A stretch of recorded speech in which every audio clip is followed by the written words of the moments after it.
And I give the floor to His Excellency Mr. Mohammed Hassan, Minister for Foreign Affairs of Malaysia. Assalamualaikum warahmatullahi wabarakatuh. Madam President, first and foremost, Malaysia would like to thank you for convening this debate and the Secretary General for his briefing this afternoon. My delegation aligned itself with a statement delivered by the Organization of Islamic Cooperation. Malaysia also congratulates and welcomes the new members of the Council to share responsibility to uphold peace and security across the globe. Madam President, just last week, Under Secretary General Martin Griffith said that Gaza is a stain on our collective conscience and that our inaction would become a permanent mark of humanity. Indeed, the Council's inability to call for ceasefire is partly responsible for what is now over 100 days of carnage in Gaza. It has been over 100 days of children becoming orphans, of mothers and fathers becoming parents without children, of streets becoming graveyards, and Palestinians being called the children of darkness by the regimes that rain bombs down upon their homes and hospitals. In this period of time, more than 25,000 Palestinians have been killed. On average, more than 250 Palestinians are killed every day, or more than 10 murders every hour. According to the United Nations Relief and Work Agency for Palestinian refugees, up to 1.9 million people, or nearly 85% of Gaza's population, are forcibly displaced.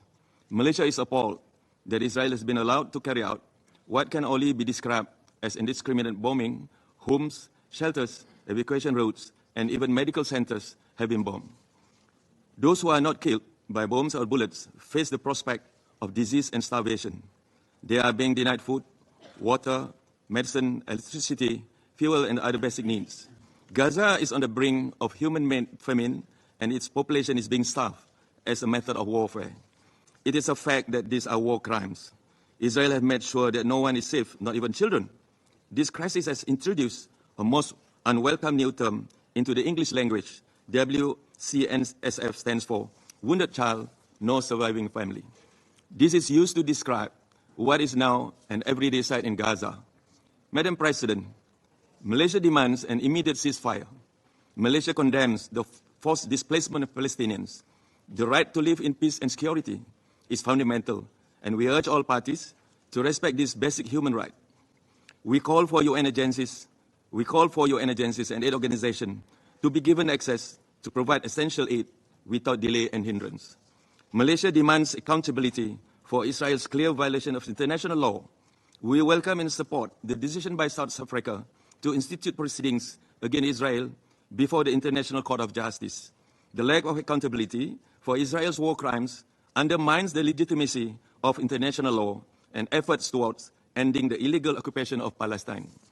In upholding the international law, Madam President, and the rights of the oppressed Malaysia, on 23 July 2023, along with 56 other countries, submitted a written statement for the advisory opinion on the legal consequences of Israel's ongoing violations in the Palestinian territory at ICJ. Malaysia will now also participate at the public hearing on 19 February this year. We condemn Israel's apartheid practices and persecutions against the Palestinian people in the occupied Palestinian territories. As a member state of the United Nations, Israel must respect and implement the relevant resolution of the Security Council. The Council cannot allow Israel to behave like the exceptions to the rule. Madam President, the international community must prioritize the upscaling of all necessary amenities for the Palestinian people. Access to basic services is a human right which should not be compromised. Israel's collective punishment of the entire population of Gaza is illegal, immoral, and must immediately cease. Our stance is clear. There should not be reduction in Palestinian territory. Any attempt to grab their land violates international law and further undermines the prospect of peaceful coexistence. Malaysia calls for the full and swift implementation of Security Council Resolution 2712 and 2720. In October and December last year, we joined the overwhelming majority of member states in voting for 2 General Assembly resolutions demanding the protection of civilians and the upholding of legal and as well as humanitarian obligation in relation to Gaza. The majority have spoken, Madam President, and their demand should not be ignored. Malaysia welcomes the appointment of Ms. Sigrid Kaag as Senior Humanitarian and Reconstruction Coordinator for Gaza pursuant to Security Council Resolution 2720.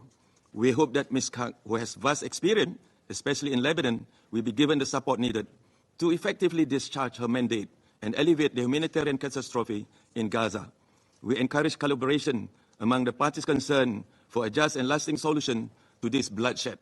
Madam President, we are witnessing a great historical irony in Gaza. The State of Israel was born from horrors of the Second World War, and yet for the past 75 years, it has been inflicting the same deliberate destruction on the Palestinian people and now pursuing it to its premeditated end. This illegal and immoral pogrom of total annihilation should bring us to a single decision by members of this Council. It is time to recognize what Israel has been doing as genocide.